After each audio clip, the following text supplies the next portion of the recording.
So we started homeschooling our kids when our oldest was in third grade. They went to this little Christian school down the street, and I didn't like it because they were taking my kids away from me. And I just never liked the idea of giving my kid to somebody else. It's like, I wanted children. I like my children. They're really fun. We do Play-Doh and painting. And I thought, I just don't understand why children have to go to school at all. It's just really sad. And so the school wasn't perfect, and we were paying a lot of money. And it's like, you know what? My husband went to this big homeschool convention. He's like, honey, we need to homeschool. And it's like, really? Okay. And of course, he had all these scientific and academic reasons, and I just want to play with my kids. So I'm like, okay, well, as long as I get to play with my kids, I'm happy. And then someday when they get in high school, you'll help me homeschool them, right? He's like, absolutely. And he did. And that's the truth. He homeschooled our kids and taught all the math and science for 20 years.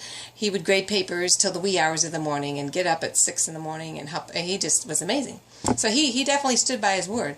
So we just homeschooled them. And then when you start hanging around other homeschoolers, you find out in a hurry that all public schoolers are evil, and that even private schoolers are really just pretty demonic, and you just need to stay away from them.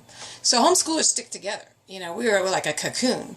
And so you just learned that you don't talk to public schoolers, you don't let your children associate with public schoolers because they're all really, really worldly. So, you just kind of get sticking close together like that.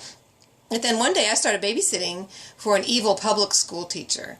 And I just felt sorry for her because after all, she was really worldly, and she was a public school teacher, and she was desperate, and she was a single mom, and she needed me to babysit for her little poor child that was in daycare. And I thought, well, anything to keep that poor child from going to daycare, of course I'll babysit. And the money didn't hurt either. So we watched this little baby toddler, and then at one point life was bad. Life was just bad, and something happened, and I just couldn't homeschool anymore. I couldn't really even eat or drink or sleep or anything. So this amazing worldly public school teacher just was an angel, and she came to our rescue, and she said, you know what?